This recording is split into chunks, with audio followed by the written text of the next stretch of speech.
Hello gamers far and wide, it's your Wise Gamer, Kill the Wise, and we are here with, you guessed it, Diablo 4 Open Beta. I'm going to tell you everything you need to know about it in a wise way, because that's me, your Wise Gamer, Kill the Wise. Don't forget to comment, like, subscribe, and stay wise, everyone. It really helps people find me and my awesome content. So, I appreciate you guys for hitting the like button, the subscribe button, and checking out my other stuff, my Pokemon Nuzlocke series, my PS Plus monthly review series, all in the comment section below, and some of it will be above my head. So, thanks for stopping by for just a bad game decisions. So let's get into everything you should need to know about Diablo 4.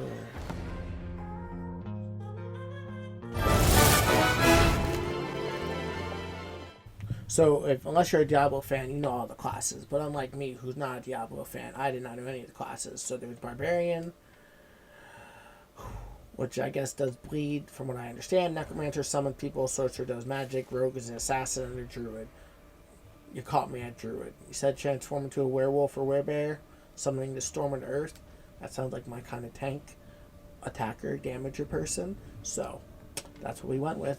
Now, the next part is customization. So every character has a different race of people that I guess they are, and then there's customizations for each one, for each class. So we'll just go over the Druid customizations, but it's your basic, basic RPG, MMO kind of customization game where you get to create, like, these are all presets and you can customize them even further. So I just want to do a couple of the presets. That guy looks pretty gnarly, but I actually changed it up a little bit more.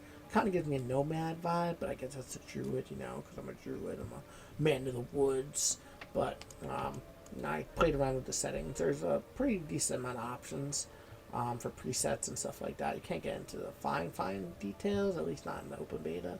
Maybe in the actual game, but probably not, because it's pretty much the finished result. They're just really testing out servers and seeing how much management they can do, because there was a closed beta before, and now it's the open beta. So I mean, you can customize it pretty decent, change eyes and hair color and all the other stuff. But I mean, I thought it was pretty cool that you actually even get to customize them for the most part. I thought that now I get to my thing. And then later on in the game, once you get to the blacksmith part, which isn't really far, you get to actually transmog stuff. So if you like the way an item looks and you want to transmog it, you can, and then you could take that skin and then put over whatever item you want or armor you want. So you kind of get to customize the armor in the way you like. If you like a certain vibe or armor feel, you can transmog it and then customize your current set to look like that. Then there's more guidance, less guidance, and then you can do world tiers, which is easier one and the harder one. So you get to pick all those things. That's all the first intro. This is just the very beginning of the game, and I think it's worth going over because you need to know what you're doing when picking, because I didn't know. So I thought I would inform all my wise gamers about it, you know what I'm saying? Because that's what I'm here for in the Fortress Bad Game Decisions. Cue next section, please, future me. So, the next thing is combat, right? So you have triangle, R1, L2, R2, X, square, right? The basic stuff. X and square don't have a cooldown. Square does have a mana replenishment, at least for druids, so I can't summon lightning for forever. But certain items do increase that mana threshold. Then there's these cool things on the open map. So I kind of get the vibe that it's more of like Blizzard took Destiny and said, hey, we like what they do with their open world map and their events that go on in game. So this is online servers, and these are in-game events that happen while you're going through the story. These events just pop up while you're going through your side mission and your quests. They just pop up to try to level you level up. And they have different requirements. Like this one was to kill the people in the circle, to summon their blood, and then go from there. I thought that was pretty cool, and it makes it real easy to find. You just hit the map button with your T on the keyboard or the touchpad on the PS5. I don't know about the Xbox, but you hit the button, pull up the map, and then you can see them on the map. So as you're like, oh cool, I want to go to this dungeon over there. Oh, there's an event over there too. Let me go check out that event while I'm over there. And then you kind of level up, and then you do get pretty good items from the drop. Sometimes you don't, sometimes you do, but it is pretty fun. They're pretty entertaining to do with me as a werewolf. Just slice them and dice, and look at this. I was playing with my friend in this one. We were going through the beta together, trying to level up. But it is rather fun And we'll get into the co-op part later and how easy it is to cross-play, but we'll touch that. Look at all my stuff. Then we have dungeons, and they're actually character-specific dungeons, so you don't have to go through every dungeon if you don't want to. In this case, this dungeon happened to be a druid, so you go through the whole dungeon, you kill the person, you fight the person, and then you get some items, and you pick up these things. See, it says Night Unlock Night Hours Aspect, and you go into the Codex of Power, you click it open, and then you're able to see that it actually does increase one of your abilities, and it gives you, like in this case, this gives me Night Hours Aspect, which increases Blood Howl, which is one of my abilities, and it lets me increase it. You don't have to equip it, so it gets equipped, and then you have your typical equipment loadout and skill loadout. See, I'm checking my skills right now to find out where it is. Each tree is a different button, so this one that I'm circling right now will be the R1, so that's when I play later on. You see it on the bottom left, it'll hit the R1 button, and it pretty much means that I heal when I do damage. Once you're done with the mission, you can then fast travel out of the dungeon. You don't have to walk through the whole dungeon again. You can fast travel, or you can actually just hold down, and it'll take you back to the main town, which I actually ended up just cutting to. But there are towns, there are waypoints, and there are side missions in the town. So beware, though, that the beta is a little glitchy. My friend actually got stuck in this one glitch, and we actually had to exit out of the servers, and that's when we quit playing for the day. We had to exit out, and then in order to get the actual thing to reset, which it didn't reset, the side quest actually got all jumbled up, and we couldn't even do the main quest, which is when we were like, hey, it's time to cut it.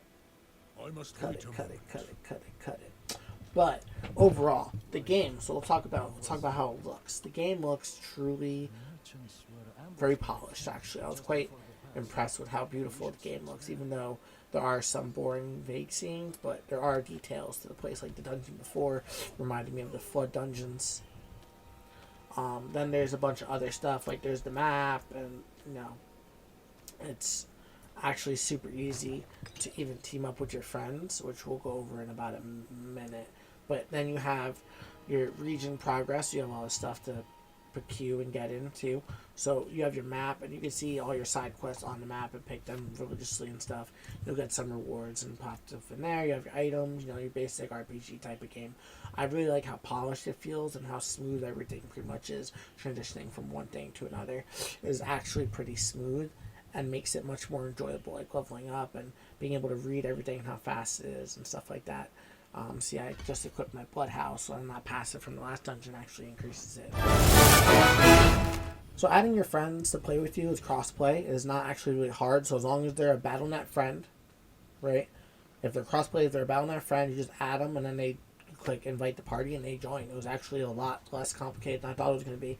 And then obviously, if you have console friends that play the game, they'll automatically join in. So right now, I have my 2 Battle.net friends, and I got to really change that to a check stream, but you're able to allow people to join in. So remember that. So here's a closer look at this little town map. I'm not spoiling anything because this is everyone that's going to watch this is going to play.